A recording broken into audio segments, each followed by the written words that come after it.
Saint-Étienne, ils jouent en vert sur une pelouse verte. Donc des fois, je disais, pourquoi pas le ballon vert aussi? On ne partira pas à Lyon, c'est ferme, définitive et irrévocable, ok? Ils en ont un petit peu marre, quoi. Ils aimeraient bien que Saint-Étienne gagne à domicile. Je sais que c'est facile à dire, mais il serait temps, quoi. Qui êtes-vous, monsieur? Quel est l'intérêt de ce voyage pour vous? D'aller voir gagner les Verts.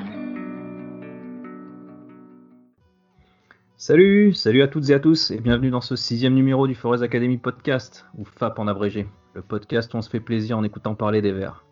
Lors du précédent épisode, c'est mon ami Robert Binouzaret qui assurait avec brio la présentation du FAP. Je reprends la main cette semaine, mais promis, Robert reviendra à la présentation, et peut-être même que Grugier sera le prochain à s'y coller. Aujourd'hui, c'est une émission un peu spéciale, puisque pour la première fois de son histoire longue déjà de 5 épisodes, le FAP accueille un invité de marque, et il nous marque. Mais il ne s'appelle pas Marc, mais Paul, du site Envers et contre tous. Salut Paul. Messieurs, bonsoir et merci pour l'invitation. Bah de rien. Alors, on va faire une rapide présentation, puisqu'il y en a peut-être qui ne te connaissent pas. Donc tu es un membre éminent du site Envers et contre tous depuis quelques années maintenant. On te retrouve régulièrement dans les chroniques et les articles du site, et tu t'occupes notamment de suivre les équipes de jeunes tout au long de la saison. Ouais. On te retrouve aussi... Ouais, vas-y. Vas-y, je te laisse aller. C'est bon, on te retrouve aussi régulièrement sur les ondes de France Bleu Saint-Étienne Loire pour l'émission 100% Vert, du lundi au vendredi de 18h à 19h, ainsi que pour les matchs de Saint-Étienne où tu participes sur cette même station, aux avant-matchs, commentaires en direct et débriefs d'après-match. Est-ce que j'ai été complet ? Elle est très bien cette présentation, elle est très bien, elle est très complète. Effectivement, tu l'as dit, je suis journaliste pour le site Envers et contre tous et on travaille avec Radio France, donc via France Bleu Saint-Étienne Loire depuis maintenant 2 saisons. On commente les matchs avec eux. C'est un vrai plaisir, mais tu l'as dit, l'essence même de mon métier, c'est de travailler sur les jeunes et la formation. Et je pense qu'on va un petit peu en parler ce soir dans l'émission. Tout à fait, c'est un peu le thème, on va dire, qu'on abordera en deuxième période, mais on y reviendra tout à l'heure. Pour t'accompagner, j'ai évidemment les 2 anciens du gaz, la fine équipe de la Forez Academy qui sont avec toi. On va commencer par celui qui a refusé une proposition de Cuisine TV pour animer une émission sur l'histoire du pâté en croûte, du Moyen-Âge à Nabila. J'ai nommé Robert Binouzaret. Robert, salut. Hey, salut. À ses côtés, mais à distance en respectant les gestes barrières, on a celui qui a vu plus de football dans les pieds de Nordin que d'intelligence dans le regard d'Anthony Lopez. C'est évidemment Grugier Rocher. Grugier, salut. Salut, et ça ne montre pas un œil de lynx que de voir de voir plus d'intelligence de football dans les pieds de Nordin. Ah bah oui, tu m'étonnes. Il y a besoin d'aller chercher bien loin parce que l'intelligence dans le cerveau de Lopez, je suis même pas sûr que la NASA arrivera à en trouver. Vous êtes sûr qu'il y a du football dans les pieds de Nordin ? Vous êtes sûr de ça ou pas ? Ouais, on va pas recommencer. On a dit qu'il n'y a pas de débat sur Nordin ce soir.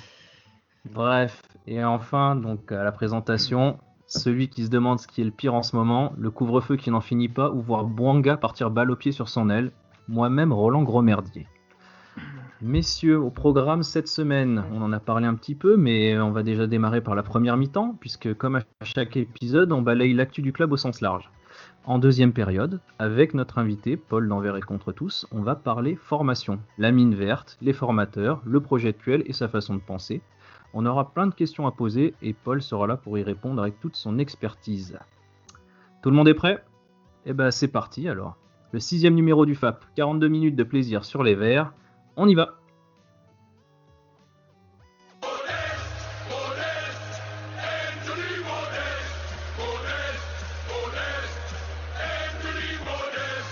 Et oui, le petit jingle modeste, on l'a ressorti, on l'avait déjà utilisé dans une émission précédente, mais là, il fallait qu'on le remette, puisque Anthony Modeste a enfin marqué.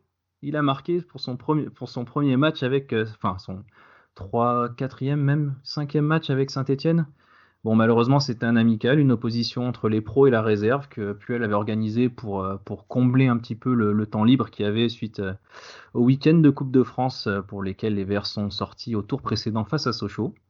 Et donc, Anthony Modeste a marqué son premier but avec Saint-Étienne. Un but qui était de fort belle facture, moi j'ai trouvé, c'était plutôt pas mal. Et on a vu aussi un but de Bouanga. Donc lui par contre, on va dire qu'il a profité d'un joli cadeau de la défense.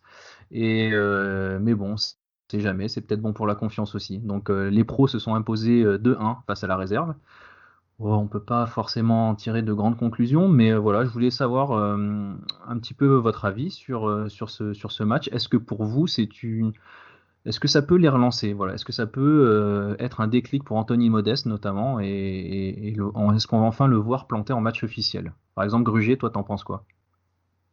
Bon, pour moi, ça a la même valeur qu'un entraînement, hein, globalement. Ça reste un match à la maison, face à des jeunes du centre. Donc, je pense qu'il en faudra un petit peu plus.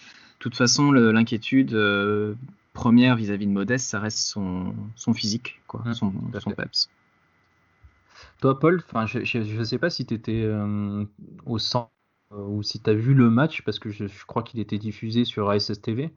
Enfin, t'en as pensé quelque chose, toi? Enfin, on peut vraiment en tirer des conclusions de cette amicale? Est-ce qu'on est vraiment déjà en train de débriefer un match amical entre la réserve de l'AS Saint-Etienne et c'est les ça, pros, justement. quoi.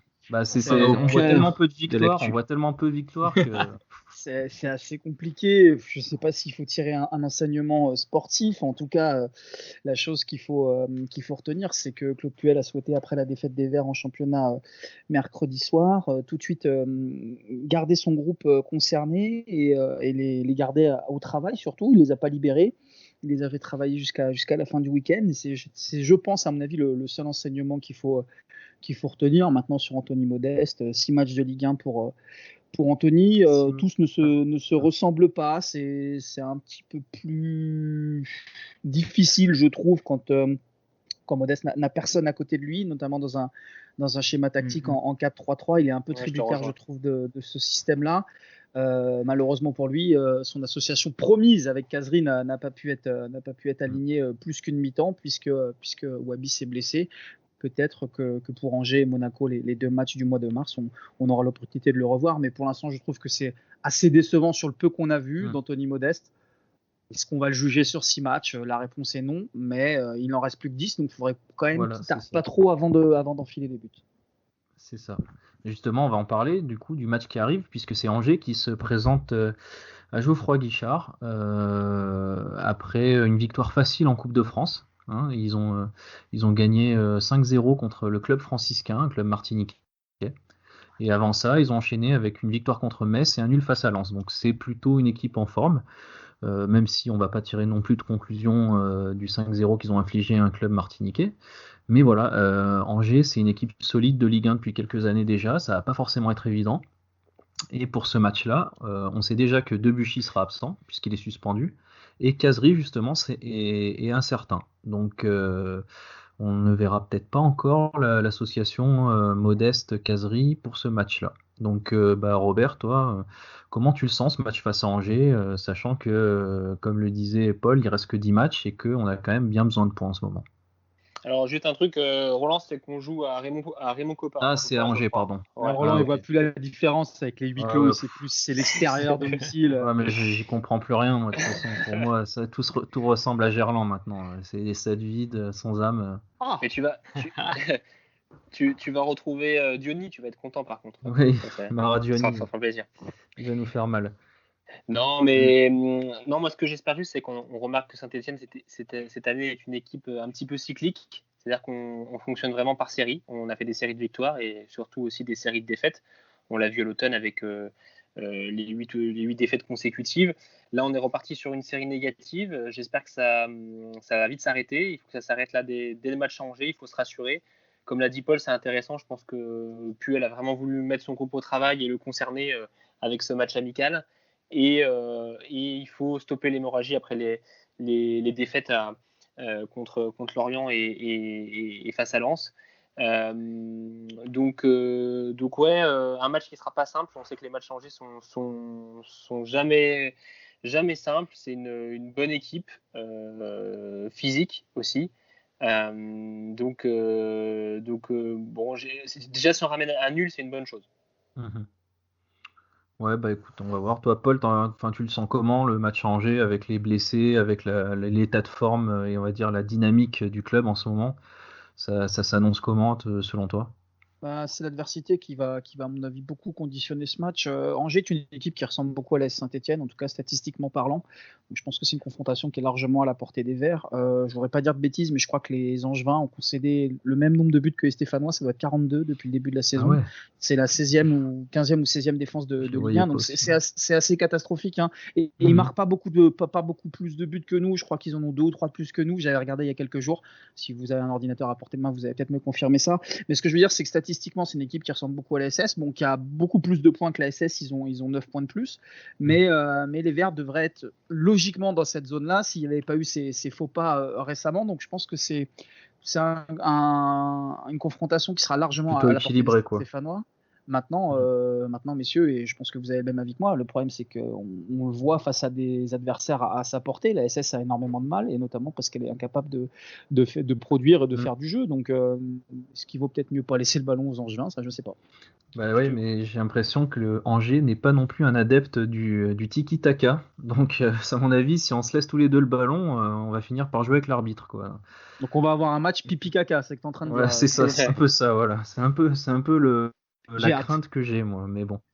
En tout cas, bien vu, Paul, effectivement, 42 buts encaissés pour Angers comme pour Saint-Etienne. Donc, par rapport à son classement, donc Angers 9e, c'est vrai que ça fait beaucoup de buts encaissés, mais comme tu le dis, ils ont 9 points de plus. Donc, c'est pas négligeable, par contre. Ouais. Ça. Et ils ont que 4 buts marqués de plus. Hein.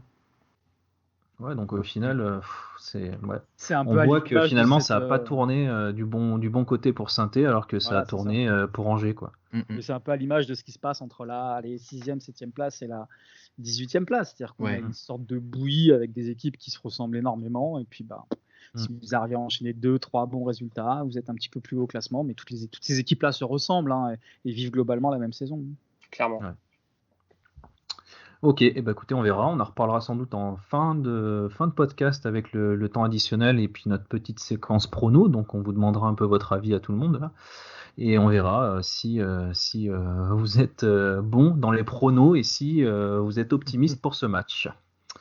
L'autre actu de cette semaine, c'était les prolongations de contrats au niveau du staff technique. Alors, il y a eu quelques actualités aussi qui sont tombées aujourd'hui, puisque en fait, on enregistre mardi. Donc on est le 9, mais à l'époque où on a commencé à préparer ce podcast, il y avait des inquiétudes au niveau du staff du centre de formation, et puis elle avait réagi par rapport à ça. On sait qu'il y a des négociations qui sont ouvertes avec les joueurs et le staff pour réduire le déficit, donc c'est-à-dire baisse de salaire, et puis peut-être pas de renouvellement de certains contrats. On ne sait pas si ce scénario prend en compte le maintien en Ligue 1 ou si ils anticipent déjà éventuellement un accident industriel et une descente en Ligue 2.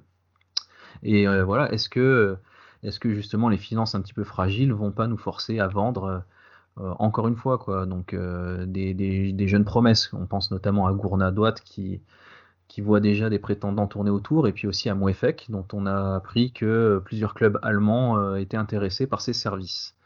Donc voilà, moi je voulais savoir un petit peu votre avis là-dessus. Grugier par exemple, qu'est-ce que tu penses de la situation actuelle de l'ASS en termes de finances et puis de renouvellement de contrats? On en sait bien peu finalement, parce qu'il y a beaucoup de choses qui restent quand même confidentielles et sur lesquelles ils communiquent pas trop, ou alors c'est un discours lisse pour assurer, pour défendre leur bilan. Ça reste que on se traîne encore comme un boulet, le fait que les deux présidents aient voulu vendre le club à un moment donné, au moment où les droits TV devaient se renouveler et du coup c'était une manne financière, sauf que il y a eu Mediapro, il y a eu le Covid, et on se retrouve toujours avec des hauts salaires et avec je pense des prêts. Voilà. Toi, Paul, qui suit un peu l'actu au quotidien, du coup, tu dois peut-être avoir une vision un peu plus globale de l'ensemble du problème, quoi. Parce que nous, finalement, on a une vue un peu partielle, quoi, par rapport à ça.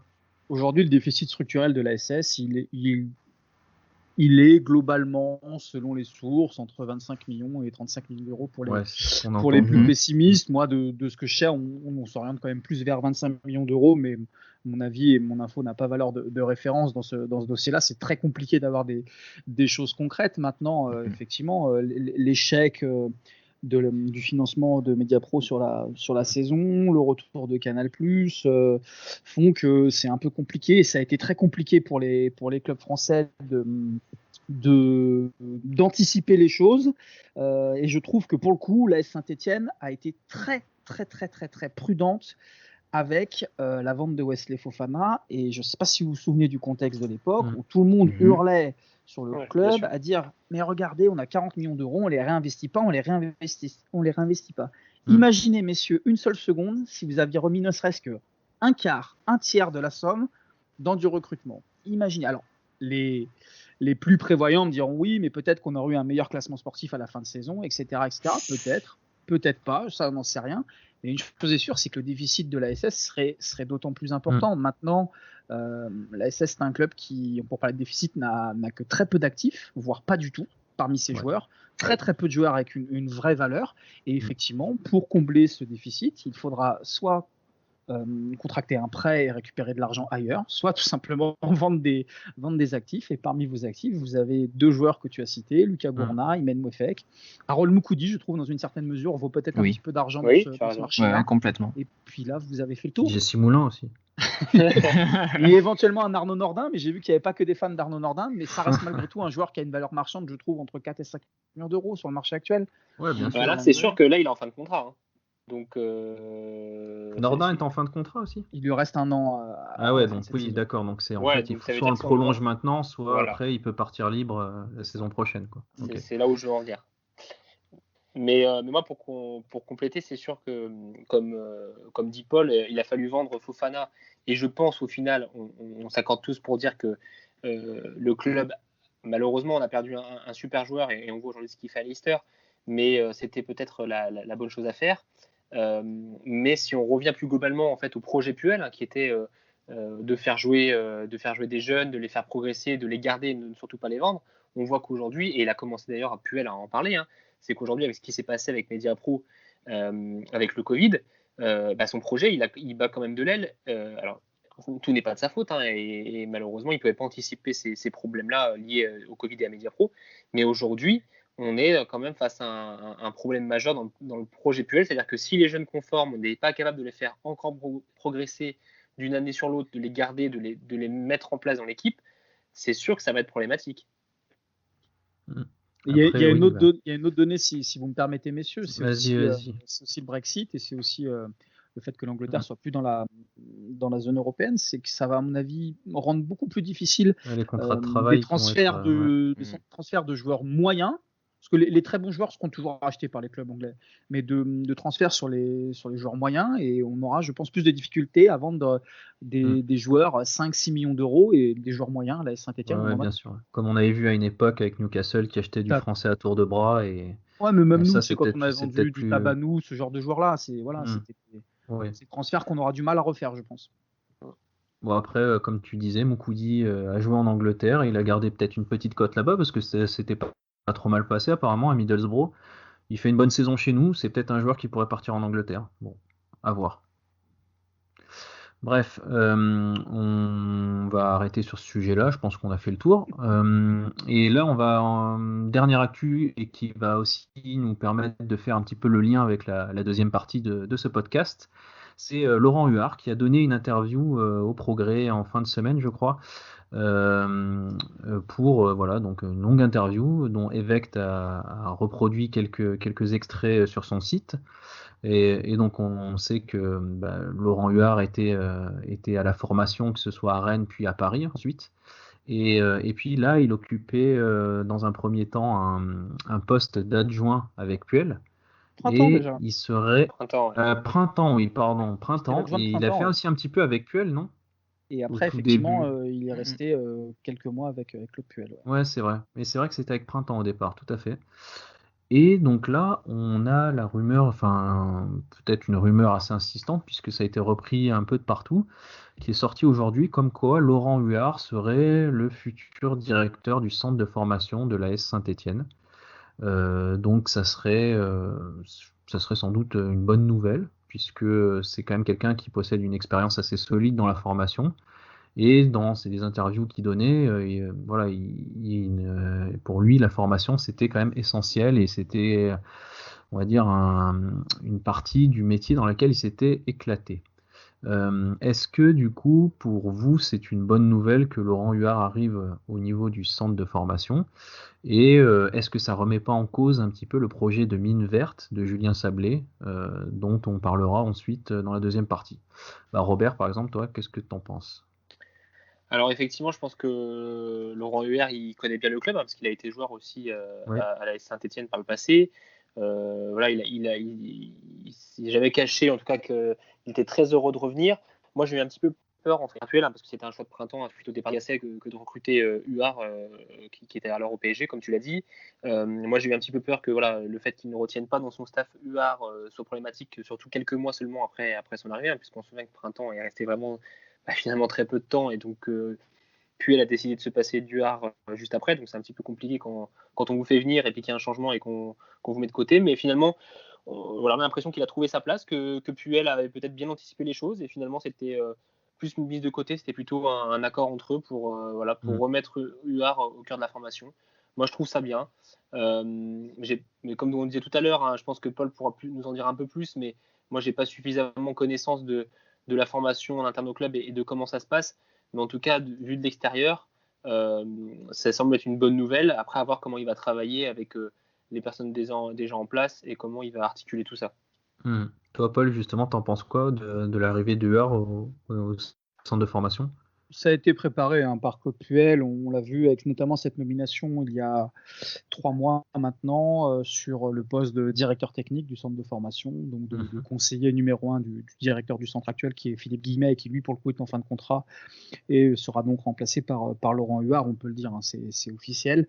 Je pense que c'est quelqu'un qui a conscience effectivement des réalités d'un éducateur, d'un formateur, qui a cette expérience aussi de par son parcours de coach dans les équipes de jeunes, et qui a une vision globale de ce qu'est aujourd'hui un club de haut niveau et de ce qu'est la formation.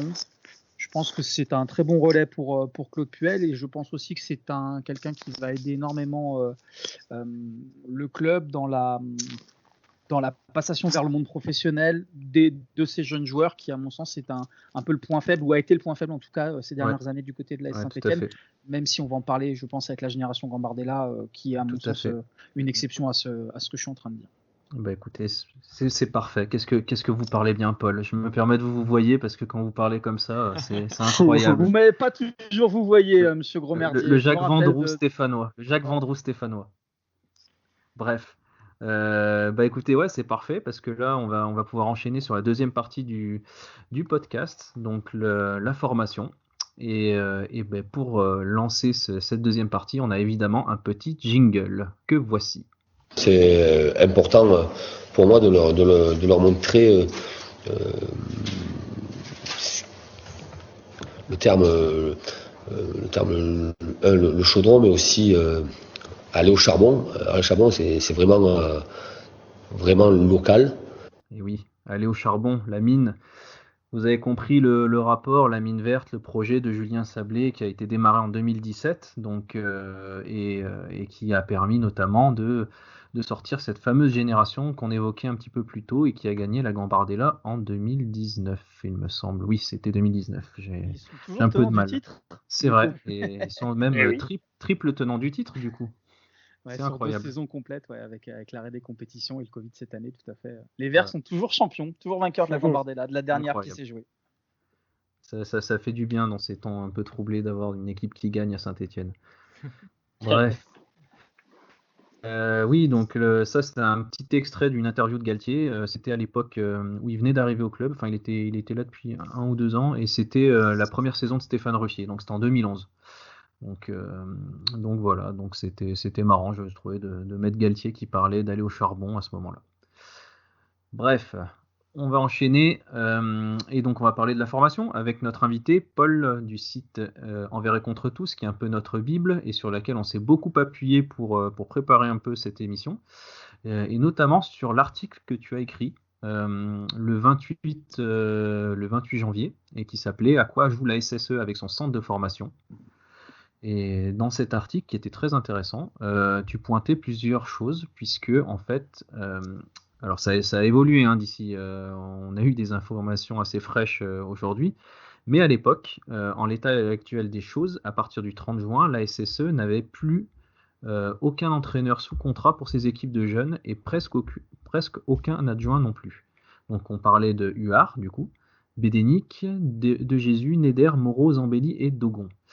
On en a parlé aussi, Philippe Guillemet, le directeur du centre de formation, est en fin de contrat, et donc tu nous disais qu'il ne serait sans doute pas renouvelé, et que seul Simon Bourgin, donc adjoint U19, Sylvain Gibert, U16, et Lucien Sangnier, recherche et développement, et Aurélien Rémouet, préparateur physique, ont un contrat pour la saison prochaine.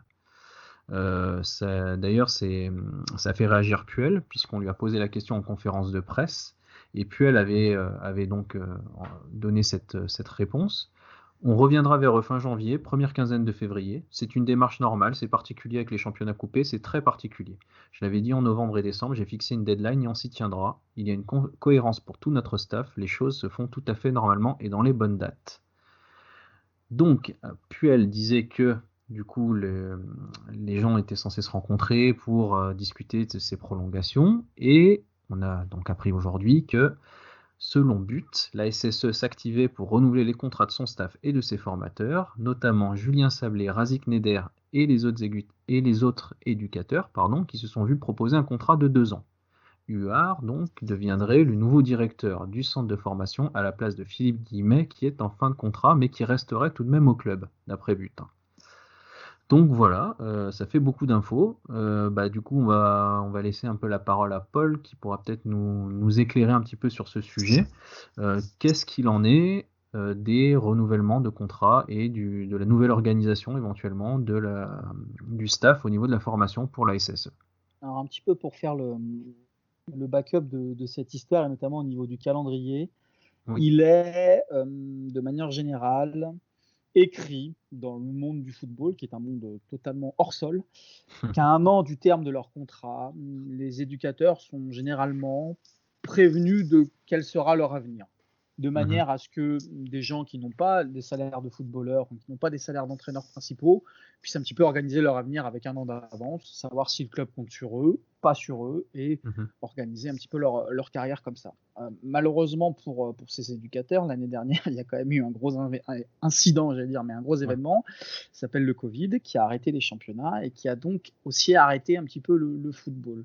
Donc déjà, ces éducateurs-là n'ont pas eu, entre guillemets, cette année d'avance pour préparer leur avenir. Un rendez-vous avait été fixé par Claude Puel à la rentrée, à la reprise des championnats.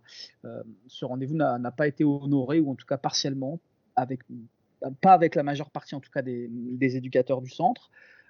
Il a été convenu que tout ce monde-là se revoit fin d'année 2020, et là, une fois de plus, le rendez-vous n'a pas été honoré par Claude Puel. C'est aussi pour ça que c'est sorti dans la presse, du coup, j'imagine. Parce que c'est aussi pour ça que je l'ai sorti, même si aujourd'hui je l'ai sorti en toute indépendance, sans avoir des gens du centre de formation. Il n'y a pas eu un petit coup de pression des formateurs. Le sort pas, machin. Voilà. Aujourd'hui, pourquoi on sort cet article aussi? Parce que ça reste de l'humain, même si je l'ai dit, le monde du foot est un peu hors sol. Et des gens dont l'avenir n'est pas certain à 6 mois du terme de leur contrat, je trouve que, notamment pour une génération d'éducateurs qui a gagné beaucoup de choses et qui a gagné la Gambardella, on est quand même un petit peu dans une certaine forme de manque de respect. Voilà. Et que ces gens-là ont le droit de savoir de quoi sera fait leur avenir. À la suite de cet article, effectivement, j'ai des confrères qui se sont exprimés en conférence de presse, ce n'est pas moi, pour savoir un petit peu ce qu'il en était. Et la réponse de Claude Puel a été citée par Roland tout à l'heure. Malheureusement encore, c'est que fin janvier, première quinzaine de février, les rencontres ne se sont pas faites. Voilà, les rencontres, elles se sont faites début de semaine dernière et fin de semaine précédente, fin février, début mars. Et effectivement, il a été proposé à une grande majeure partie du staff des prolongations de contrat à salaire globalement équivalent sur les échos que j'ai. Ça ne veut pas pour autant dire que ces contrats seront renouvelés, puisque ce sont des propositions de contrats qui ont été faites. Et libre à chacun maintenant de les accepter ou non en fonction de leur projet respectif. Voilà. Mais effectivement, la grande partie des gens que tu as cités tout à l'heure, Roland, se sont vus proposer un renouvellement de contrat. Ça concerne notamment, et c'est à mon sens les principaux, les 3 entraîneurs des équipes nationales, donc National 3, Razik Neder, Patrick Moreau U17 et Dogon U19. Voilà, ce sont à mon sens les 3 principaux concernés, puisque effectivement ce sont eux qui sont garants des futures générations de footballeurs. On parlait aussi de Julien Sablé, du coup il était dans la liste. Qu'est-ce qu'il en est de Julien Sablé? Parce que c'était quand même lui qui était à la base à un moment directeur du centre de formation, il me semble. Et qui avait initié le projet Mine Verte. Donc il a remplacé effectivement Bernard David en 2017, qui était lui aussi dans les débuts de ce projet Mine Verte, mais c'est un projet qui a été mené par Julien Sablé, un projet qui était scolaire et sportif à la fois. Le but du jeu, c'était un petit peu d'offrir aux footballeurs un panel global sur le métier. Julien Sablé, c'est un secret pour personne. Aujourd'hui, il est très très loin de la formation, en tout cas de la formation au quotidien. Il fait partie intégrante du staff de Claude Puel. J'ai pas forcément d'infos sur son contrat, Julien Sablé. Je pense que ça se passe très bien entre les deux hommes, qu'il n'y a absolument pas de souci. Et tout à l'heure, je l'évoquais de manière très succincte. Julien Sablé a une importance primordiale dans la passation vers le monde professionnel, parce qu'il a cette faculté, je trouve, d'accompagner très bien les gamins issus du centre de formation vers les équipes pro. Et c'est une passerelle, à mon avis, indispensable dans un staff, d'avoir un entraîneur qui a à la fois un pied dans la formation et un pied avec les pros. Et je pense que Julien Sablé est l'homme de la situation pour gérer ça à l'AS Saint-Etienne. Ok, très bien. Plutôt une bonne nouvelle. Et puis que c'est bien d'avoir réussi à trouver un terrain d'entente avec l'ensemble de ces formateurs, puisque comme tu le disais, moi je trouve qu'ils ont fait quand même un boulot qui est assez remarquable par rapport aux résultats qu'ils ont obtenus ces dernières années et qu'on avait les années précédentes. Donc voilà. Grugier, tu veux dire quelque chose? Ouais, je voulais juste savoir si, selon Paul, ça allait laisser peut-être des traces ou pas au sein du club, le fait qu'il y a eu ces défauts de communication, ces rendez-vous ratés. C'est compliqué de répondre à ta question. Je ne pense pas, parce que pour la formation comme pour le monde pro, le foot est fait de cycles. On parlait du projet Mine Verte. Le projet Mine Verte est un projet qui s'est terminé globalement lorsque la SS a remporté la Ligue des Champions. On a un sort de Ligue des Champions. Quand les jeunes Stéphanois ont remporté la Gambardella, ça a mis fin un petit peu à ce projet Mine Verte. Et ce sont un peu des cycles. Et à chaque fois que vous avez une nouvelle tête à la direction d'un centre de formation, vous avez le début d'un nouveau cycle. Donc je pense que l'arrivée de Laurent Huard va un petit peu remettre, on va dire, les compteurs à zéro pour tout le monde. Maintenant, est-ce qu'il y aura des séquelles de cette communication, de ces rendez-vous ratés, on va dire, avec Claude Puel? Je ne sais pas, ça reste une année qui est très particulière, on le dit encore, il n'y a pas de compétition pour les gamins, il y a globalement une incertitude autour du club sur la situation financière, qui aura du boulot, qui n'en aura pas au mois de juin, c'est quand même un peu le nerf de la guerre aussi. Voilà, je pense qu'ils ont en tout cas tous tout intérêt à se serrer les coudes plus qu'à se tirer dans les pattes. Ouais. Puis dans ce qu'on dit, on pointe beaucoup Claude Puel du doigt, mais bon, c'est vrai que c'est pas lui qui tient les filets de bourse, quoi, en fait. Donc il est aussi dépendant de la situation. Il a un rôle élargi, malheureusement, Claude Puel, et il est manager général, donc il prend des décisions. Et toutes les décisions, humainement en tout cas, ne peuvent pas toujours satisfaire à l'ensemble. Il y aura forcément des déçus parmi les gens qu'on a cités. Il y aura forcément des gens qui quitteront le club aussi, qui vont refuser la proposition du club. Et puis après, vous savez, c'est l'environnement professionnel. C'est fini le temps où on rentrait dans une boîte à 18 ans, on y faisait 40 ans. Voilà, les parcours de vie sont différents. Et il y a peut-être des gens qui vont avoir besoin aussi de s'épanouir ailleurs qu'à l'AS Saint-Etienne. Après, est-ce que selon toi, ça cachait pas une volonté de Puel, avec en plus ses prérogatives élargies, cette place vraiment importante qu'il a désormais auprès de la direction? Est-ce qu'il n'avait pas aussi en tête pour lui, avec cette connaissance, cette expérience qu'il a d'un club, de son fonctionnement, une volonté quand même de réorganiser plus largement la formation, mais qui s'est peut-être heurté à des problématiques, qu'elles soient financières, qu'elles soient structurelles, et que du coup, il a peut-être pas pu mettre en place, ou en tout cas dans un premier temps, pour l'instant, n'a pas pu mettre en place tout ce qu'il souhaitait. Est-ce que c'est une possibilité pour toi? Je l'ai pensé pendant très longtemps, la théorie que tu viens d'évoquer, avant de me rendre compte que Claude Puel ne mettrait pas quelqu'un à lui, un de ses hommes, à la tête de la formation et dans la formation stéphanoise. Il a fait confiance et il semble en tout cas continuer de faire confiance à des gens qui sont dans le club depuis maintenant quelques années. Donc pour moi, on va dire que ça vient un petit peu mettre du plomb dans l'aile à cette théorie-là. Maintenant, est-ce qu'il n'a pas pu le faire parce qu'il n'a pas eu les moyens structurels pour le faire et financiers? Ça, c'est encore autre chose.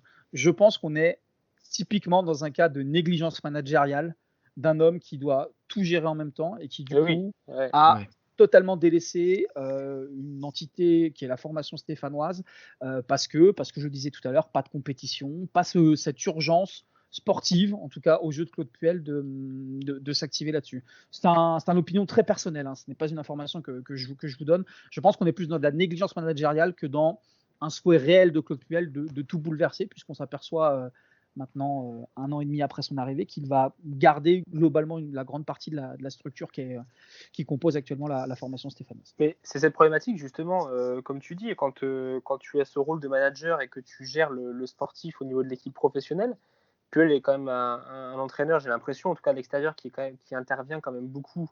Voilà, c'est Bonnevet et Sablé qui mènent aussi les entraînements, mais il est quand même très présent dans l'équipe professionnelle. C'est normal, mais du coup, est-ce que par manque de temps, c'est peut-être aussi pour ça que c'est compliqué comme tu dis, de tout gérer de front, quoi. Je sais pas, tu sais, comme on dit, il y a pas de bon ou de mauvais management. Chacun fait un petit peu comme il veut.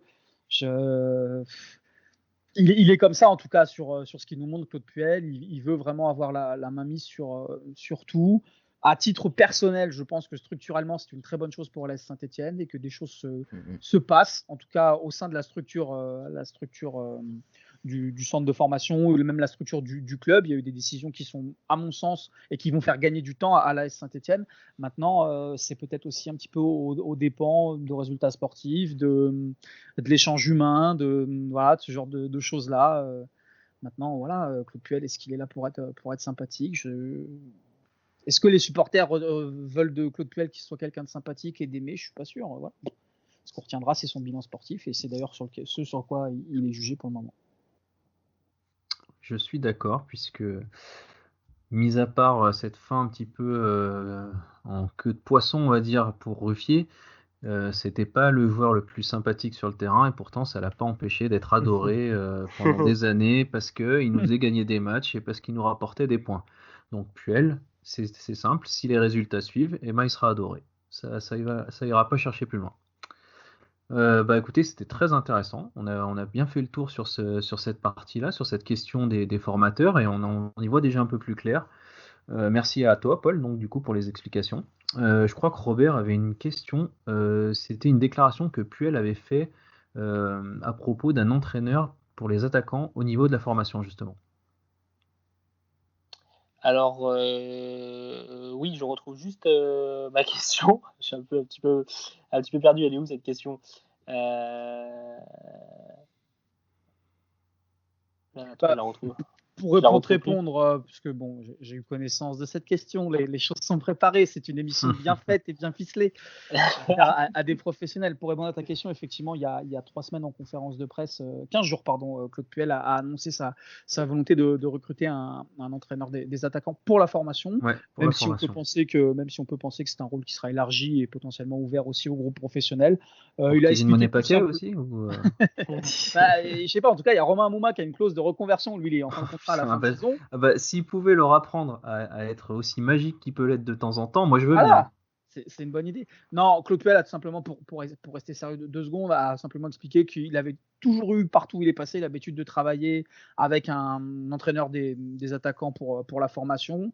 C'était un besoin que la Saint-Etienne avait. Ça ne voulait pas dire que le travail était mal fait, attention, par les formateurs en place, mais que tout simplement c'était un besoin que la SS avait et que ça permettait de faire gagner du temps devant le but notamment à des jeunes joueurs. Et le parallèle était fait parce que ce jour-là, il y avait Charles Haby qui était en conférence de presse avec Charles Haby notamment, qui est un joueur, je vous le rappelle, qui a été formé sur le côté, puis repositionné avant-centre sur la fin de sa formation. formation avant de débarquer en tant que numéro 9 chez les pros. Mais voilà, il expliquait justement que par la venue d'un entraîneur comme ça permettait de travailler le geste dès le plus jeune âge et de faire en sorte de gagner du temps, encore une fois, pour l'éclosion au niveau du monde professionnel. Donc c'est un profil qui est recherché pour tout de suite, il l'a dit, il n'attendra pas la saison prochaine, dès qu'il trouve quelqu'un, il l'embauche. Donc si vous avez un CV à faire passer, messieurs, si vous êtes bon devant le but, il faut y aller.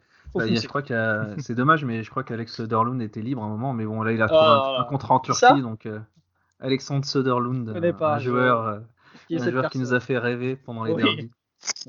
Il vous a fait rêver, la nuance est là.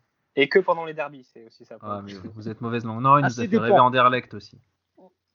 Oh oui. Enfin bon, on va pas parler d'Alex Söderlund, on va se faire du mal et on va le regretter. On va enchaîner sur la question d'après. Je crois que c'est Gruget qui avait une petite question, c'est justement sur la formation des attaquants. C'était pour rebondir sur cette question de Robert. On observe donc que les meilleurs joueurs formés par Saint-Étienne ces dernières années sont 3 défenseurs centraux, Zouma, Saliba, Fofana, sans doute. Quand tu as un poste comme ça qui émerge, forcément ça interpelle. Aujourd'hui, à ce poste, on a déjà Sow et Chihuahua qui se montrent. Et plus généralement, on forme pas mal de profils défensifs. Je pense à, c'était une autre époque, mais Guilavogui, on a aussi Maïga hier, Camara aujourd'hui, et puis Gourna, Mouefek. Et au niveau offensif, on a finalement bien peu de jeunes qui se sont révélés depuis Gomis. Bamba, ça a été une surprise. On a aujourd'hui donc Nordin, Abi, Rivera, tous ailiers de formation et qui doivent encore se révéler. Donc, à ton avis, est-ce que, au niveau du staff, du centre de formation, est-ce que ça se joue là au niveau du staff ou est-ce que c'est au niveau de la détection avec peut-être une concurrence accrue sur des profils offensifs? Il y a un entraîneur actuel à l'AS Saint-Étienne, chez les jeunes, qui a cette phrase pour parler de Fofana et de Saliba. Il dit c'est pas un nuage de bons joueurs qui est arrivé par hasard sur l'AS Saint-Étienne. Si ces joueurs sont venus au club, c'est qu'on a été les chercher. Donc effectivement, il y a cette démarche de détection qui est hyper importante. Malgré tout, dans la liste des joueurs que tu as nommés, il y en a un qu'on oublie presque, qui est Alan Saint-Maximin. Alors, moi, je suis pas un grand fan d'Alan Saint-Maximin parce que c'est pas le football que j'aime. Pour moi, le football dans un stade, on n'est pas sur un 5, on n'est pas sur un City Stade, mais malgré tout, ça reste quand même un joueur d'un certain niveau. Il y a eu des profils, même Arnaud Nordin, qu'on aime ou qu'on n'aime pas, ça reste quand même un joueur qui a un niveau Ligue 1. C'est très compliqué aujourd'hui pour tous les clubs professionnels de sortir un Kylian Mbappé, de sortir même sans parler d'un Kylian Mbappé, ne serait-ce qu'un Bafé Gomis. C'est très très compliqué. Le poste d'attaquant est un poste qui est tellement difficile que c'est très compliqué. La Saint-Étienne s'y essaye. C'est vrai que sans trop de succès sur les dernières saisons, et tu l'as dit, ce sont plutôt des défenseurs qui ont éclos au plus haut niveau. Maintenant, c'est effectivement la détection, c'est effectivement la formation qui font que ces joueurs-là vont éclore ou non. On en a quelques-uns qui montrent un petit peu le bout de leur nez actuellement chez les 19 et en réserve. Maintenant, je ne suis pas certain qu'on ait le nouveau Bafé Gomis dans nos rangs tout de suite, même si j'ai énormément d'affection pour Charles Abi et que je suis persuadé à titre très personnel que c'est un très grand joueur et qu'il faut lui laisser juste un tout petit peu plus de temps et que c'est quelqu'un qui va se révéler au plus haut niveau très rapidement. En tout cas, on l'espère parce que c'est vrai qu'on a quand même une grosse carence devant. Moi, j'avais juste, on parlait des jeunes là, qu'on a vu apparaître de temps en temps. On a vu faire quelques apparitions avec les pros. C'est le jeune Tyrone Tormin, je crois. On dit Tormin, pas Tormine. Alors, qu'est-ce que t'en penses toi, puisque tu as sans doute dû le voir jouer plus souvent que nous. Moi, je l'ai trop peu vu jouer pour en avoir un avis définitif dessus. Et apparemment, il est assez prometteur. Mais voilà, est-ce qu'on peut vraiment compter sur lui à l'avenir ou est-ce que malheureusement, ça sera plutôt un jeune qui aura performé dans les catégories les plus, on va dire les catégories de jeunes, et puis qui n'arrivera jamais à passer le palier au plus haut niveau? Il y a deux choses très rapidement. La première, c'est qu'effectivement, la transition vers le monde pro est toujours très incertaine pour des jeunes joueurs. Des joueurs qui sont très brillants chez les jeunes, qui sont au-dessus du lot chez les jeunes, ne performent pas tous chez les pros. J'ai un exemple qui va parler à tout le monde, c'est Bilal Benkedim, qui était 4 niveaux au-dessus de tout le monde chez les jeunes. Et sans lui faire offense, je pense que Bilal aura énormément de mal à s'imposer au plus haut niveau chez les pros. Parce que la transition dans son registre à lui, a été trop compliquée et trop lente. Et le deuxième truc, c'est ce que je voulais dire, c'est que ça fait 1 an qu'il n'y a pas de compétition et c'est très compliqué aujourd'hui d'avoir pour ceux qui jouent pas. un visu sur tous les jeunes de tous C'est les vrai. centres de formation de France, parce qu'ils jouent pas, ces gamins. Ils jouent pas. Donc Tyrone Thomas est un profil qui, à mon sens, à mi-chemin entre Maxence Rivera, un petit peu petit gabarit, assez feu follet, mais il a quand même le geste un peu plus juste. C'est un attaquant assez polyvalent. Je pense que c'est très compliqué de se prononcer sur son avenir ou non. De ce qu'il montre, pour moi, c'est pas vers Tyrone Thomas qu'il faudra se tourner, en tout cas chez les pros. Ça veut pas dire qu'il n'aura pas une carrière. Arnaud Nordin est venu sur le tard. Ça ressemble beaucoup à Arnaud Nordin. Bah tiens, voilà, chercher un bon exemple. Tyrone Thomas, ça ressemble un peu à Arnaud Nordin dans une certaine mesure. Ah merde. Et puis on sait pas comment prononcer leur nom. Vous c'est êtes dur pareil. avec Arnaud. Faut lui pareil. Non, il y en a qu'un qui est dur Non, ici. il y a hein. que moi. On l'aime bien. Non mais Arnaud, il a ses défauts, mais c'est un joueur qui est depuis maintenant 4 ou 5 ans dans le monde pro. On a l'impression qu'il a 26 ou 27 ans, Arnaud Nordin, mais ça reste quand même un joueur de 22 ans, il ne faut pas l'oublier. Oui. C'est vrai. Puis, dans ce qu'on tu dis aussi, on oublie parfois que, tu en parlais, des parcours humains. Il y a aussi des jeunes de Saint-Étienne qui se sont révélés plus tard, et même ailleurs. Et là, je pense par exemple à Botéac, qui était un ailier chez nous, qui ne s'est pas du tout révélé, et puis finalement, il s'est révélé ailleurs. On a aussi Aguilar. Et voilà, on est parfois un peu exigeant avec ces jeunes-là. Et en ce moment, en plus, vu qu'il n'y a pas beaucoup de matchs, effectivement, c'est un peu difficile d'y voir clair. Ça fait 1 an qu'ils n'ont pas joué. Ils ont joué très ponctuellement entre septembre et octobre. Mais ils ont dû jouer 5 matchs cette année, 5 matchs officiels. C'est compliqué. Hein. Puis c'est un milieu tellement concurrentiel aussi. Et il y a tellement de facteurs qui rentrent en compte. Il y a le côté familial, il y a l'aspect psychologique, les blessures. On sait qu'une blessure à cet âge-là, en pleine force de l'âge, et quand on a du potentiel, ça peut venir aussi freiner une carrière ou freiner une progression. Et je veux juste revenir sur ce que tu disais par rapport à Ben Benkedim, qui était effectivement extrêmement prometteur et qui n'a jamais confirmé, en tout cas pour l'instant, au plus haut niveau. Moi, j'avais entendu dire, tu vas me dire me confirmer si mes informations sont vraies ou fausses, qu'à contrario, par exemple, un joueur comme Fofana n'était pas un joueur qui, dans les équipes jeunes, était le plus éblouissant et qui s'est révélé finalement très très tard et que pas mal de gens ne l'avaient pas vu venir. Est-ce que c'est les échos que tu as eu toi aussi ou pas du tout ? Ouais, alors bon, après, c'est pas pour faire le petit malin qui a dit, mais moi je l'ai vu. Parce que... mais effectivement, on sentait que Wesley Fofana avait une certaine aura. Il ne jouait pas défenseur central, Wesley. Il a commencé, il était milieu défensif, puis il a reculé progressivement. En tout cas, il y a un vrai débat sur savoir qui a été l'entraîneur qui a révélé Wesley Fofana. Il y en a deux qui entre guillemets, s'accordent un petit peu cette chose. C'est Laurent Batles, qui à mon sens n'a pas fait grand chose pour l'éclosion de Wesley Fofana, et puis surtout Razik Neder qui lui a fait confiance et qui l'a installé dans une défense centrale. Et puis la troisième personne, il faut quand même le dire, puisque Wesley Fofana n'a pas joué ou peu joué sous Gislain Printemps, c'est Claude Puel, et que quand Claude Puel est arrivé, c'était aussi la décision forte de mettre ce jeune joueur tout de suite dans le grand bain. Et puis quand vous avez un mec qui est aussi intelligent et aussi doué sur le terrain de foot, je pense que derrière, il y a juste à laisser exprimer son talent. Et on m'avait souvent posé la question, lorsqu'on m'invitait pour parler de la formation, si je croyais plus en Wesley Fofana ou en William Saliba. Et à chaque fois, on se moquait un peu de moi quand j'expliquais que Wesley Fofana ferait intrinsèquement à un meilleur niveau que William Saliba. Et il n'y a même pas de débat. Aujourd'hui, défensivement, Wesley Fofana est un monstre. Et ce qu'il fait à Leicester n'est que le reflet de ce qu'il va faire dans les années à venir. Il y a un rassemblement équipe de France dans une dizaine de jours. J'ose espérer qu'il sera épargné par les blessures et que Didier Deschamps ait la très bonne idée de le tester. De le tester, juste pour voir, de le tester. Ouais, Gruget, tu voulais intervenir ? Ouais, non, c'était par rapport au fait que Puel avait fait le choix fort de faire confiance à Fofana. C'est quand même un entraîneur qui a eu des défenseurs centraux sous ses ordres qui ont eu des progressions intéressantes. Quand il a eu Van Dijk qui arrive à Southampton en provenance du Celtic, si c'est Southampton qui prend Van Dijk, c'est parce que les plus gros clubs ne font pas forcément confiance à Virgil au début, parce que il était un peu inconsistant à certains moments. Ils avaient des problèmes par rapport à son positionnement. À Leicester, c'est lui qui replace Maguire, qui était en 6 à la base, quand il était à Sheffield. Et puis, voilà, maintenant Maguire, c'est devenu quand même un rock défensif à United.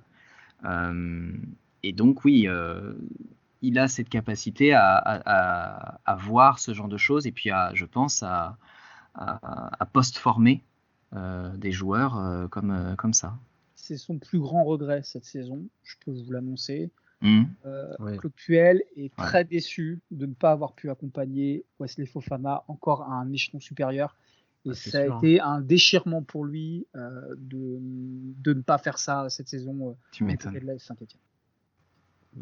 On a bien vu que au moment des discussions avec Leicester, il était intransigeant, il voulait pas le lâcher. Donc je comprends parfaitement qu'il ait voulu l'accompagner au plus haut niveau, surtout quand on voit ce qu'il est en train de faire à Leicester.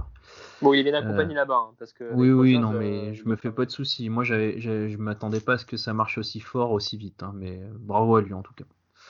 On va revenir un petit peu sur le projet de la mine verte. On a déjà parlé un petit peu tout au long de cette émission, mais voilà, ça a été démarré en 2017 par Julien Sablé, et on se demandait du coup si ce projet pouvait s'inscrire dans la durée. Donc tu as déjà un petit peu répondu à cette question, Paul, mais voilà, on va quand même essayer d'y revenir un petit peu dessus et puis clarifier les choses. Donc voilà, on a une génération exceptionnelle qui a gagné la Gambardella en 2019. Est-ce que avec ce projet de mine verte qui a été mis en place en 2017, on peut s'attendre à avoir une autre génération, peut-être pas tout de suite, mais on va dire dans les 2-3 ans qui viennent, aussi forte et qui soit capable déjà de gagner une Gambardella, pourquoi pas, mais surtout de venir garnir l'effectif de l'équipe professionnelle et puis de tirer l'AS Saint-Etienne vers le haut? La réponse est non. Mais à la fois, voilà. Merci. Non, mais à la fois, c'est très compliqué d'avoir une vraie vision, et je vais tourner un peu en rond dans la mesure où il n'y a pas eu de compétition depuis quasiment un an pour les jeunes. C'est vrai, c'est ce qu'on. Il y a malgré tout un saut générationnel entre les 2002, que sont cette génération, la fin de cette 2001-2002, qui sont la génération Gambardella comme on la connaît, et la génération 2003-2004. Il y a quelques 2003 qui, à mon sens, ont les capacités pour percer au plus haut niveau. Sur ce que j'ai vu pour l'instant sur la génération 2004, il n'y a pas un mec qui est au-dessus du lot. Maintenant, Gourna, c'est 2003, c'est ça? Voilà, maintenant, effectivement. Maintenant, pourquoi je te dis ça, et la réponse, tu viens de la donner, c'est aussi parce que les jeunes joueurs, maintenant, ne passent plus trop par la case formation lorsqu'ils sont bons, ou en tout cas très peu, et sont tout de suite envoyés soit avec la réserve dans un premier temps pour apprendre un petit peu le football d'adulte, ce qui a été le cas de Lucas Gourna l'année dernière. On va en parler quand même 2 secondes. Lucas Gourna, quand on l'a vu débarquer en réserve, on s'est dit mais attendez, mais là ils font quoi là? Il a commencé capitaine des U17 début de la saison, il fait quelques apparitions avec les U19 parce qu'il était tellement au-dessus que c'était logique, et puis on l'a vu débarquer avec la Nationale 2, et là on s'est dit mais attendez, la N2 ils jouent leur maintien, ils sont en train de confier les clés du milieu de terrain à un gamin de 16 ans qui n'avait pas le gabarit qu'il avait actuellement, et on s'est dit mais là le gamin ils vont le tuer. Et en fait ça a été tout l'inverse, c'est-à-dire qu'il a appris son métier. Il n'a pas livré que des bons matchs, Lucas, mais il a appris son métier, il s'est aguerri un football d'homme. Et au mois de mars, quand il a été convoqué par Claude Puel pour intégrer le groupe professionnel, on avait un joueur qui était mentalement et physiquement prêt pour affronter ça. Et bon, je pense que vous le voyez aussi, vous voyez l'état d'esprit de ce mec. J'arrête de dire ce gamin parce que c'est même plus le cas. Je veux dire, il a 17 ans, on dirait que c'est le capitaine de l'équipe. Oui, clairement. Il est incroyable. Il a une maturité de fou. Du gamin, c'est fou. Et donc, du coup, pour revenir à ta question de base, en fait, maintenant, les très bons éléments ne perdent quasiment plus de temps dans les équipes de jeunes. Et sportivement, ça pénalise aussi un petit peu les équipes de jeunes, puisque on le voit bien avec le Covid, les pros ne redescendent quasiment plus jamais maintenant, parce que les protocoles sanitaires sont tellement compliqués que lorsque ça jouait, en tout cas, les pros, les gens du groupe pro, les jeunes du groupe pro ne redescendaient plus avec les équipes de jeunes pour jouer le week-end, parce que c'était trop compliqué après. Et tu penses que ça peut être un préjudice pour les gamins aussi, de ne pas avoir un peu plus de temps en formation et un socle un peu plus dense? Oui, ça l'est forcément, mais c'est un mal qui sera propre à tout le monde, puisqu'aujourd'hui toutes les compétitions de jeunes sont arrêtées.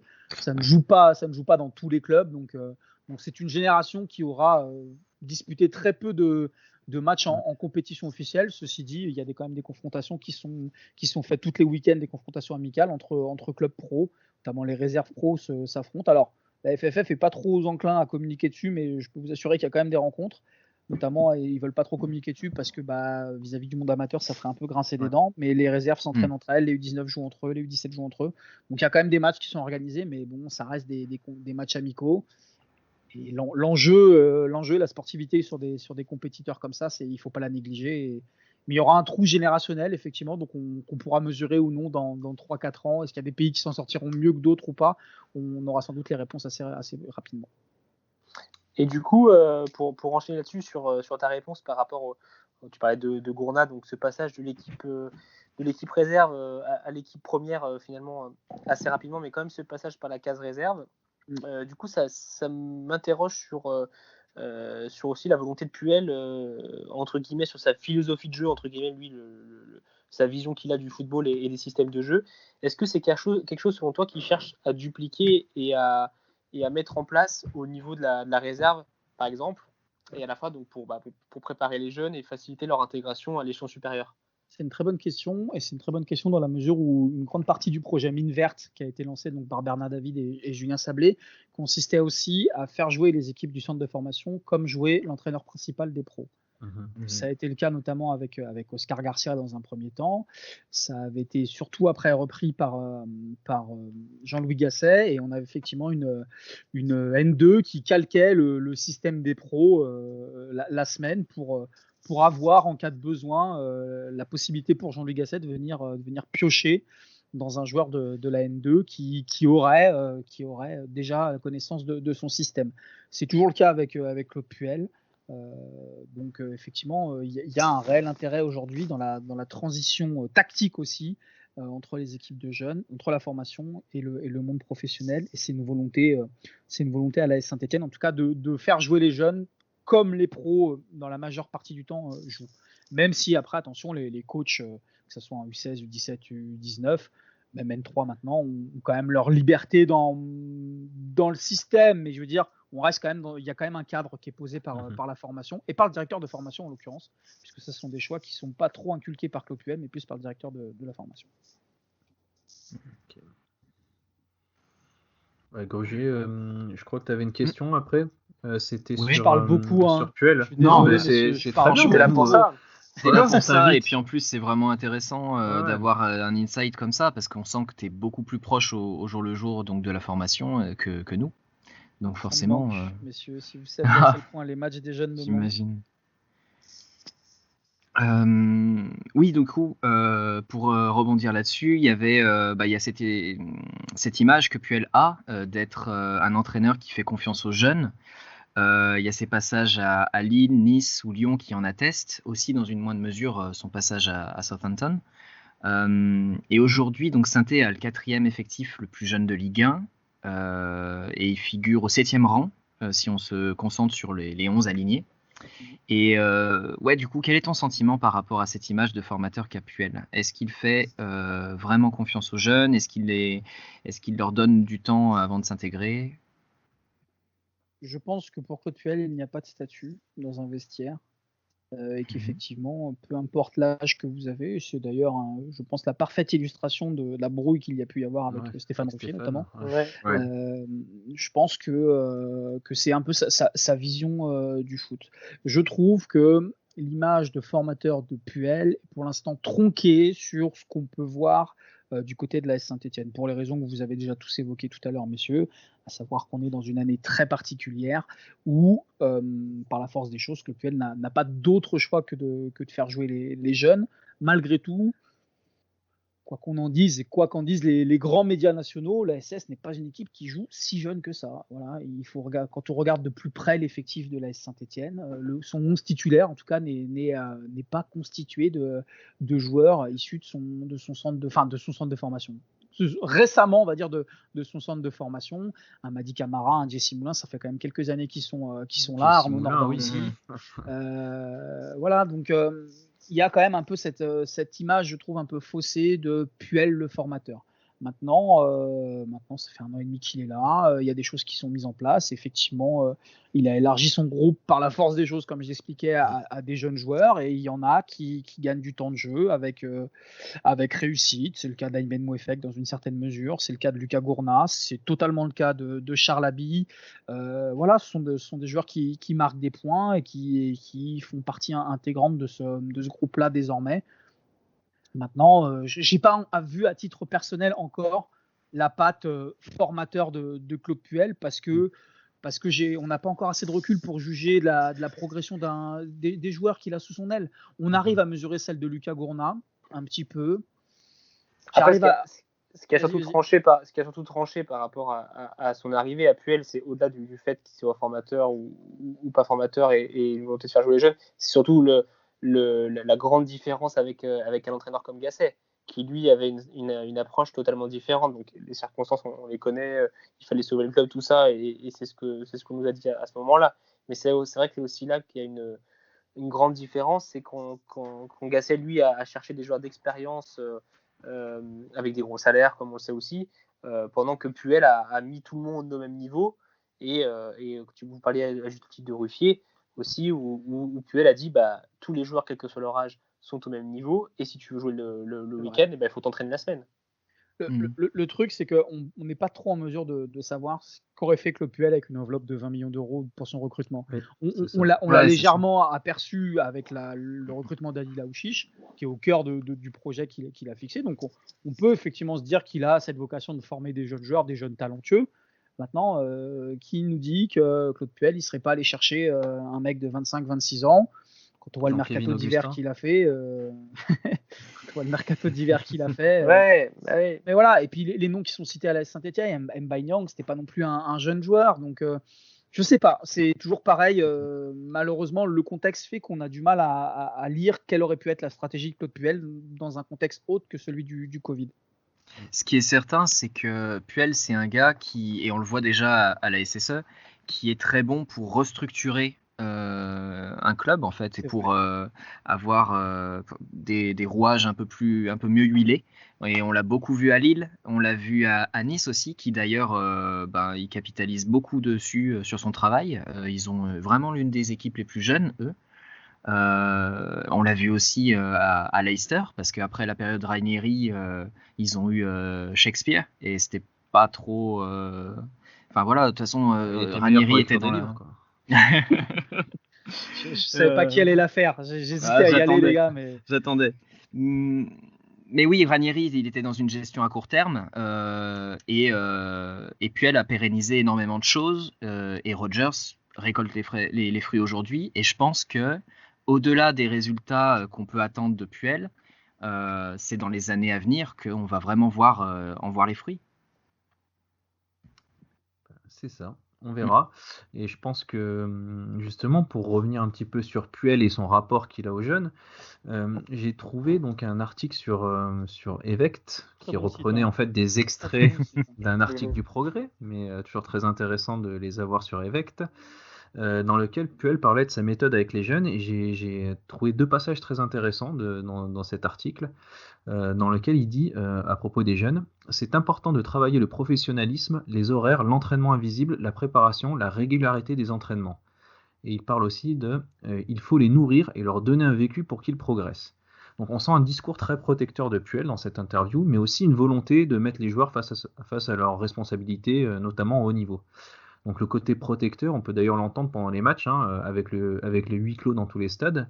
On entend surtout Puel qui est en train de replacer ses joueurs et qui donne des conseils. On l'entend gueuler, mais c'est pas du, on va dire que c'est pas du Hervé Renard, quoi. Donc c'est vraiment, il est en train de replacer et de donner des conseils aux jeunes. Ouais. Reste là. Non, c'est pas ça. Mais défendez, attaquez. Ouais. Donc c'est assez intéressant, je trouve. Et justement, est-ce que ce contexte de la pandémie avec les stades vides n'est finalement pas une aubaine pour ces jeunes joueurs qui découvrent le haut niveau et qui bénéficient en même temps d'un accompagnement un petit peu inédit au bord du terrain? Est-ce que je peux te retourner la question, Sylvain? Roland, pardon. Ça va, putain. On se connaît personnellement, je suis désolé, je t'appelle par ton prénom. Alors peut-être que le grand public ne doit pas savoir comment tu t'appelles.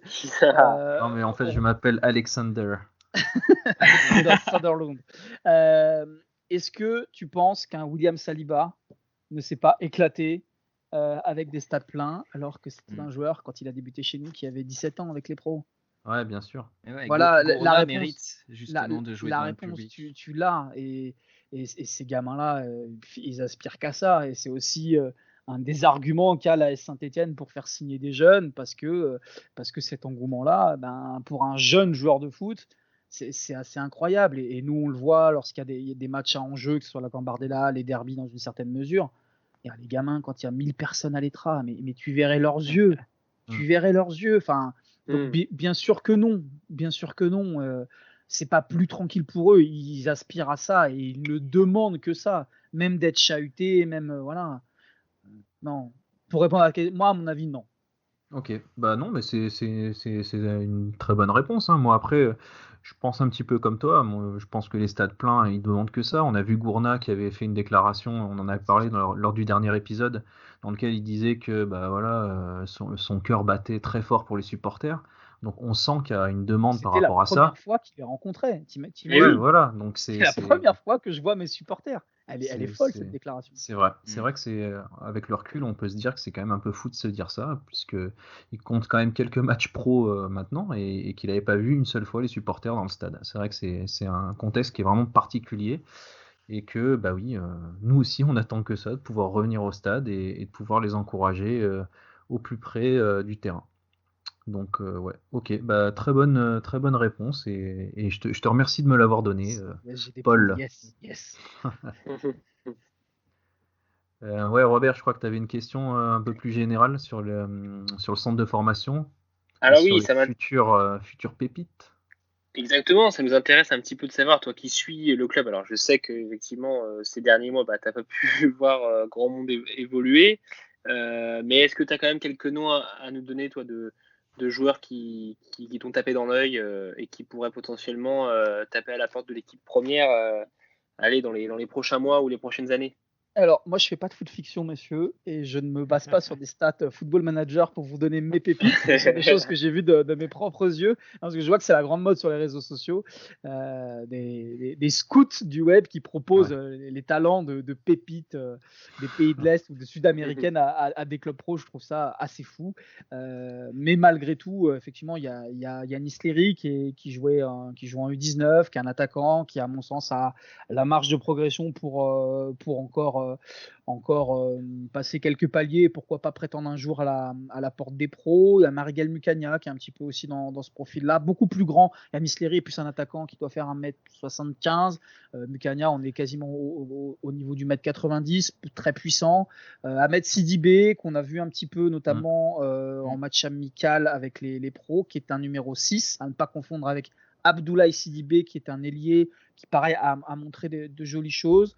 Le jeune Karim Cissé qu'on a recruté l'été dernier, qu'on a très peu vu à l'œuvre cette saison, puisque encore une fois très peu de matchs, mais qui a montré des très jolies choses.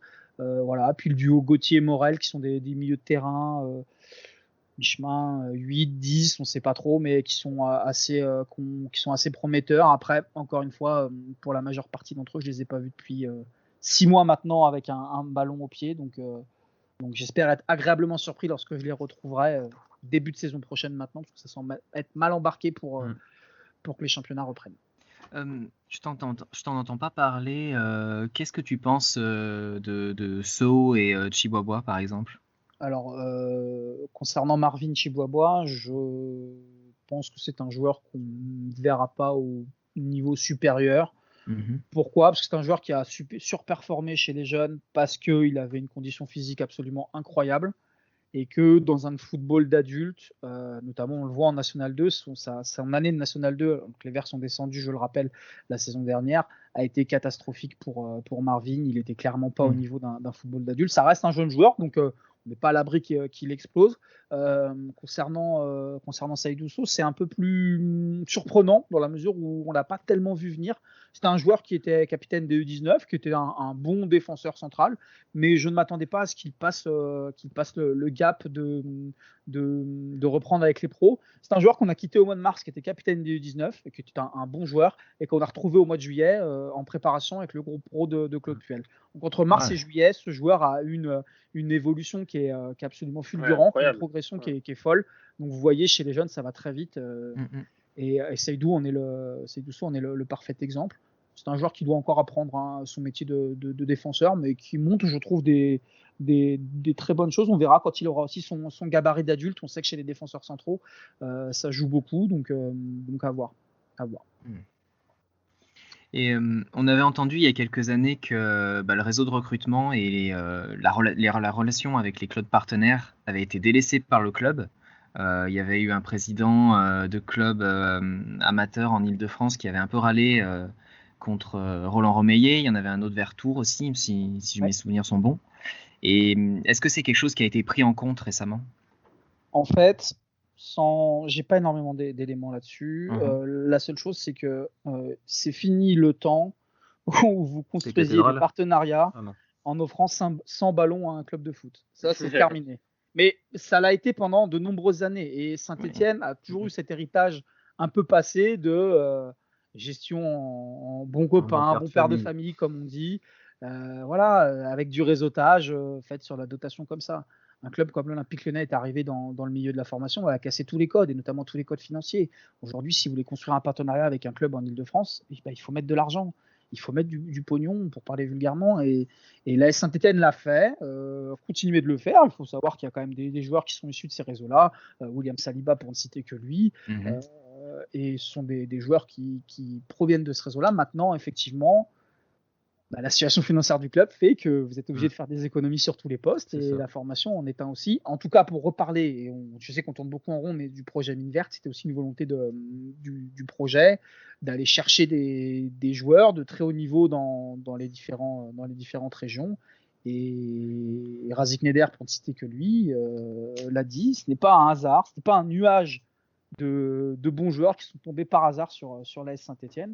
Ces joueurs-là, il a fallu aller les recruter, les chercher, et c'est pour l'instant très bien fait.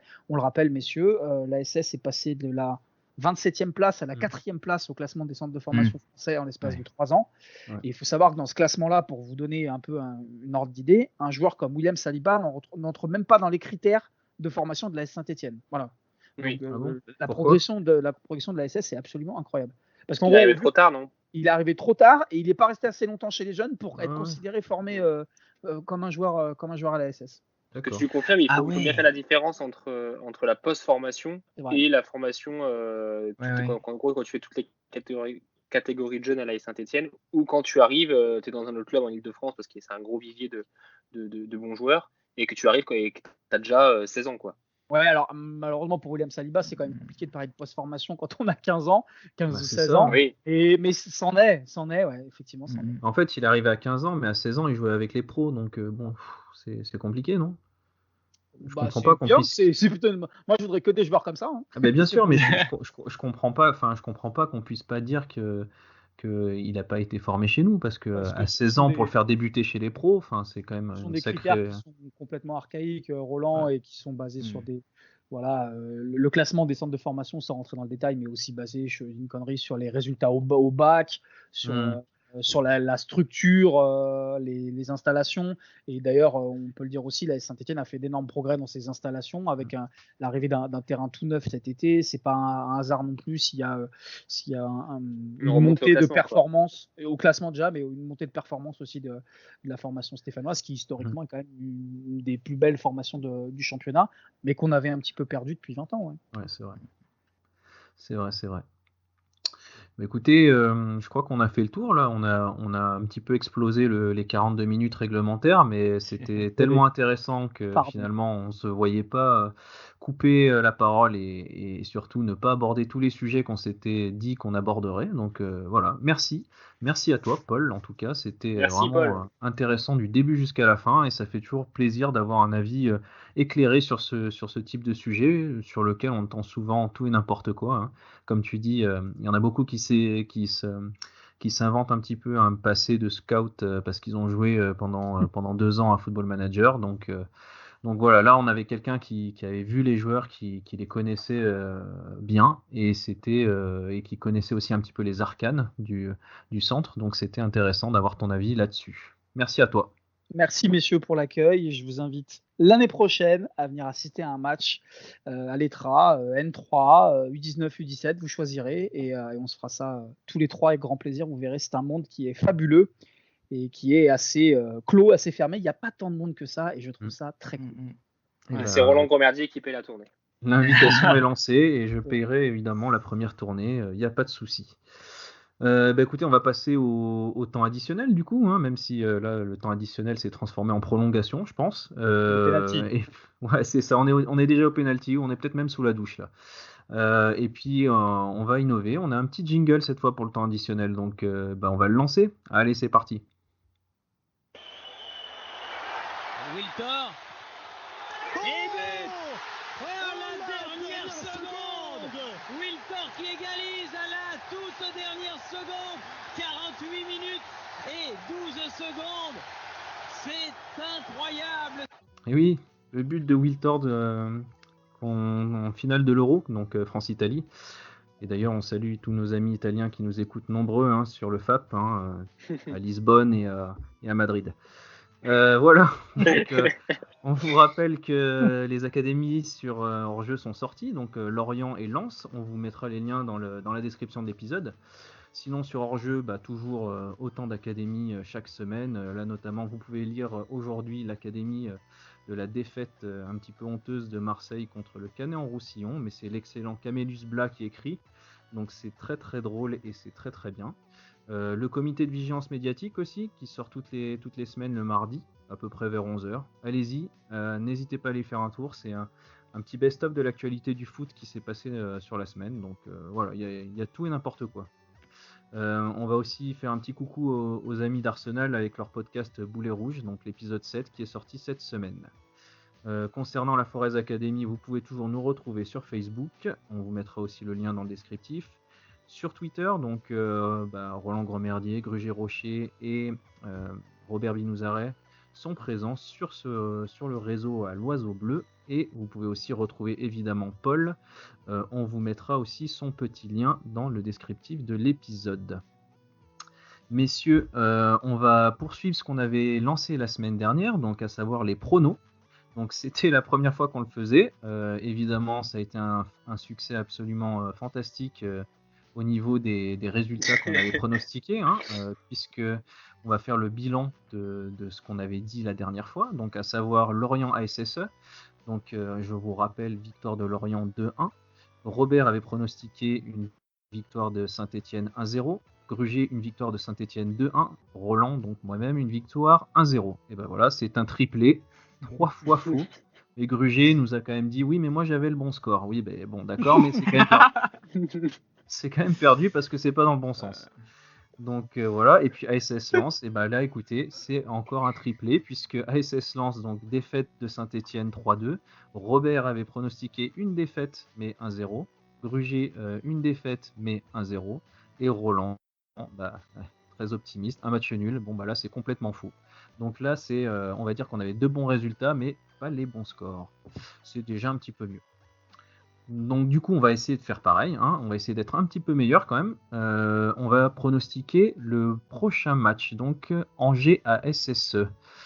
Écoute, on va démarrer par notre invité, puisque Paul, tu vas t'y coller toi aussi. Qu'est-ce que tu pronostiques pour ce match ? 0-0, comme à l'aller. 0-0, d'accord, très bien, c'est noté.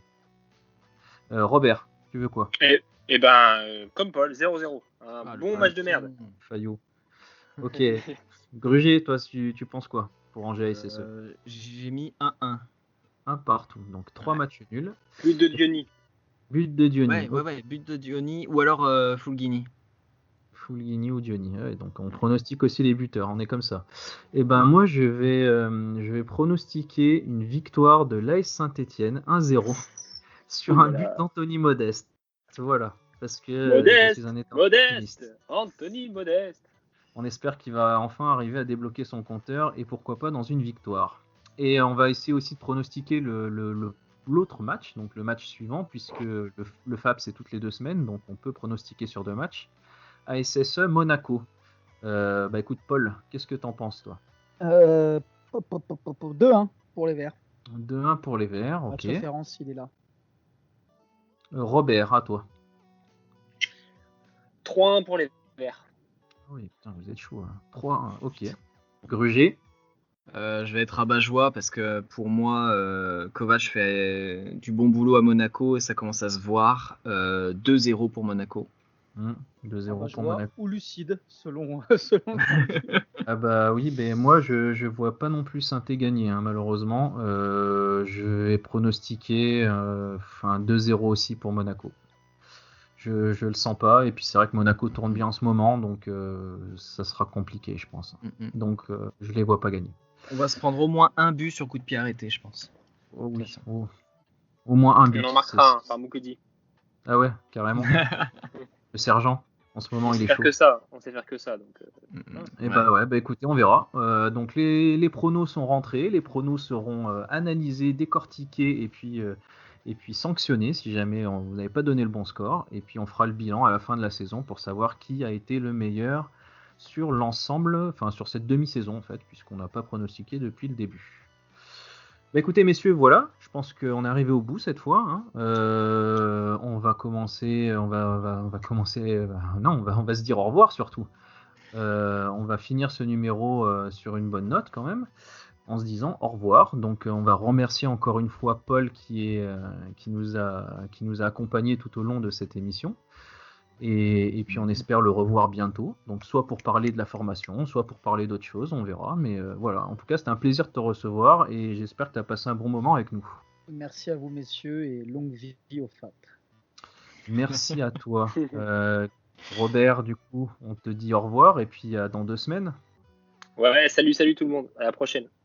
Roger, merci à toi aussi. Et puis, qui sait, ce sera peut-être toi qui te collera la présentation pour le prochain numéro, on verra. Qui sait. En tout cas, l'invitation est lancée et puis on verra comment ça se passe. Merci à toi, Gruger. Merci beaucoup à vous et puis merci à Paul d'être passé et de nous avoir donné autant d'insight. En effet, merci encore une fois à lui, puis merci à vous de nous écouter. N'hésitez pas à faire un petit peu de promo pour le FAP, hein, ça mange pas de pain, on gagne pas d'argent dessus, mais ça nous fait toujours plaisir d'avoir de nouveaux auditeurs. Écoutez, le FAP numéro 6 c'est terminé, et puis comme d'habitude, on va se quitter avec la chorale de la Divette, les petits chanteurs à la gueule de bois, et leur tube Robert Béric. À dans 2 semaines, salut!